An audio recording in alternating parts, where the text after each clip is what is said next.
Dubai से आया हुआ एक 29 साल का लड़का सेकुलर भारत के लिए थ्रेट कैसे बन रहा है। ਕਿਸੇ ਦੇ ਬਿਆਨਾਂ ਦੇ ਆਧਾਰ ਤੇ ਝੂਠਾ ਪਰਚਾ ਦਰਜ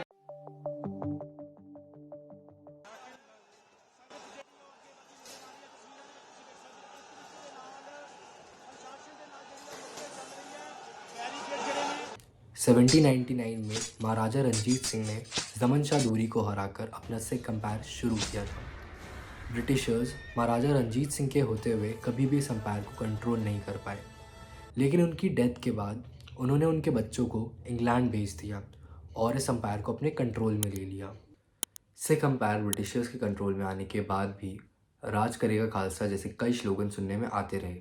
इससे ये तो साफ था कि सिख कम्युनिटी अभी भी रूल करना चाहती है और उनका ये भी मानना था कि अंग्रेज़ों के जाने के बाद उन्हें सिख एम्पायर वापस मिल जाएगा। 1929 में जब जवाहरलाल नेहरू ने पूर्ण स्वराज की घोषणा की तो उससे 3 लोग नाखुश थे। पहला, मोहम्मद अली जिन्नाह, जो मुस्लिम्स के लिए एक अलग देश की मांग कर रहे थे। दूसरा, BR अम्बेडकर, क्योंकि उनका मानना था अंग्रेज़ों ने दलितों को बहुत सपोर्ट किया है। और तीसरा, तारा सिंह, वो सिख कम्युनिटी के लिए एक अलग देश की मांग कर रहे थे, पर इस समय भी खालिस्तान शब्द का प्रयोग नहीं किया गया था। 1940 में जब लाहौर रेजोल्यूशन पास हुआ, उस समय डॉक्टर वीर सिंह ने अलग देश की मांग करते हुए खालिस्तान शब्द का प्रयोग किया।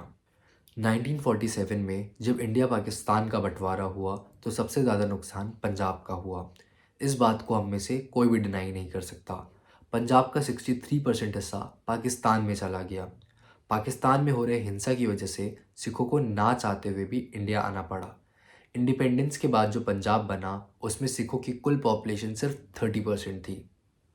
और सिख कम्युनिटी के कुछ लीडर्स ने ये सवाल पूछना शुरू कर दिया कि मुस्लिम्स के लिए पाकिस्तान और हिंदुओं के लिए हिंदुस्तान, तो सिख कम्युनिटी को क्या दिया जाएगा। और इसी बात को लेकर उन्होंने एक सिख मेजॉरिटी स्टेट की मांग की। पर सेकुलर भारत को धर्म के आधार पर बांटना सही नहीं होता और इसीलिए उनकी इस मांग को रिजेक्ट कर दिया गया और सिखिज़्म को हिंदू रिलीजन कैटेगरी में डाल दिया। इससे शिरोमणि अकाली दल बिल्कुल खुश नहीं थी और इसीलिए उन्होंने कॉन्स्टिट्यूशन भी रिजेक्ट कर दिया।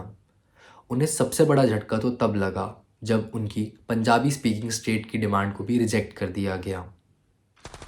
1965 और उससे पहले के इंडिया पाकिस्तान वॉर में सिख कम्युनिटी का सपोर्ट देखकर 1966 में पंजाब को 4 हिस्सों में बांट दिया गया, जिसमें से एक पंजाबी स्पीकिंग स्टेट पंजाब बनाया गया।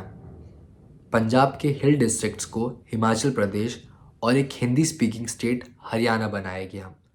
अब प्रॉब्लम ये थी कि पंजाब को अपना कैपिटल चंडीगढ़ हरियाणा के साथ शेयर करना पड़ा और दूसरा, अम्बाला, पिंजौर और करनाल, जो कि एक मेजर पंजाबी स्पीकिंग एरियाज़ थे, उन्हें हरियाणा में डाल दिया गया।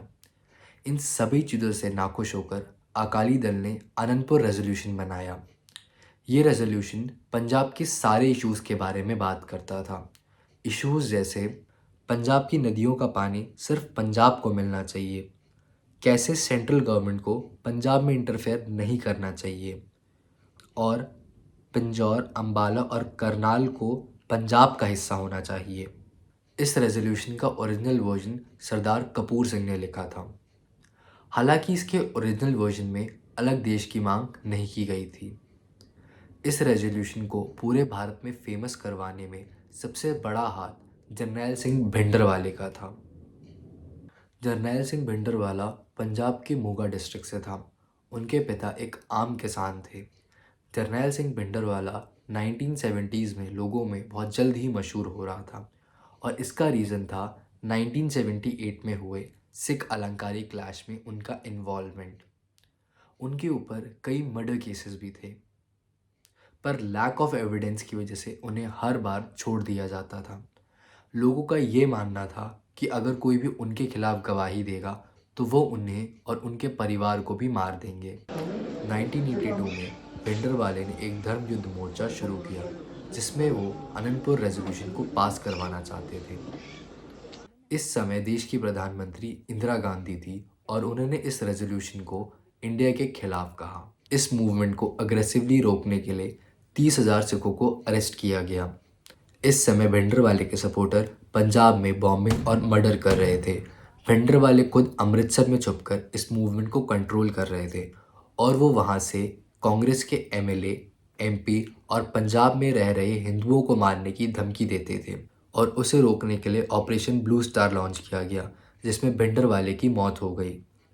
इस ऑपरेशन में कई बेगुनाह सिखों ने भी अपनी जान गंवाई। भिंडरवाले की डेथ के बाद उनके आइडियाज़ की डेथ नहीं हुई। उसके बाद भी खालिस्तान की मांग करते हुए ऐसे कई अटैक हुए। 1985 में भिंडरवाले की मौत का बदला लेने के लिए एक एयर इंडिया का प्लेन उड़ा दिया गया, जिसमें 239 लोगों की डेथ हो गई। तो अब सवाल ये है कि दुबई से 11 साल बाद लौटकर आज एक 29 साल का लड़का खालिस्तानी मूवमेंट का हेड कैसे बन गया। अमृतपाल सिंह संधू अमृतसर से हैं और वहीं पर उन्होंने अपने 10th तक की पढ़ाई की है और इसके बाद उन्होंने स्कूल छोड़ दिया। अमृतपाल सिंह संधू 2012 में अपने फैमिली का ट्रांसपोर्ट बिजनेस संभालने दुबई चले गए और वहाँ से वो इंडियन फार्म लॉज के लिए आवाज़ उठाते थे, पर इस समय वो कुछ खास फेमस नहीं थे। दीप सिंधु की डेथ के बाद जब अमृतपाल को वारिस पंजाब दे का हेड बनाया गया तो वो वापस इंडिया आए। वारिस पंजाब दे एक ऑर्गेनाइजेशन है जो पंजाब के इश्यूज़ के बारे में बात करती। इंडिया में आने के बाद अमृतपाल ने दीप सिंधु के फॉलोअर्स का सपोर्ट मांगा। 25 सितंबर 2022 को आनंदपुर साहिब में उन्होंने अमृत लिया और इसके 4 दिन बाद वो फॉर्मली वारिस पंजाब दे के हेड बन गए। अमृतपाल ने और ज़्यादा टेंशन तब गेन की जब उनके साथी लवप्रीत सिंह को पुलिस ने गिरफ्तार किया। उनका कहना था कि पुलिस के पास कोई भी एविडेंस नहीं है लवप्रीत सिंह के खिलाफ। अमृतपाल के साथ उनके कई सपोर्टर्स जिनके पास बंदूक तलवारें थी। अमृतपाल गुरु ग्रंथ साहिब को अपने सर पर रखकर पुलिस स्टेशन गए ताकि उनके खिलाफ कोई एक्शन ना लिया जा सके और इस बेकाबू भीड़ की वजह से पुलिस को तूफान सिंह को छोड़ना पड़ा और इसके बाद भी अमृतपाल ने कई थ्रेट्स दिए। अब कुछ सवाल जो हमें अपने आप से पूछना चाहिए वो ये है कि कैसे कोई इंडिया के बाहर से आकर इतनी जल्दी इतना फेमस हो गया। दूसरा, किसी भी कम्युनिटी या स्टेट की डिमांड पूरी ना होने पर उन्हें वायलेंस का सपोर्ट लेना चाहिए। पर वो एक चीज़ जो हम सब नज़रअंदाज नहीं कर सकते वो ये है कि क्यों पंजाब में कोई भी सरकार नहीं चला पा रहा, क्यों पंजाब की जनता सरकार से इतनी नाखुश है। हमारी गवर्नमेंट को इस समस्या पर ध्यान देना चाहिए क्योंकि पंजाब और पंजाब की सिख कम्युनिटी हमारे देश के लिए बहुत इम्पोर्टेंट है।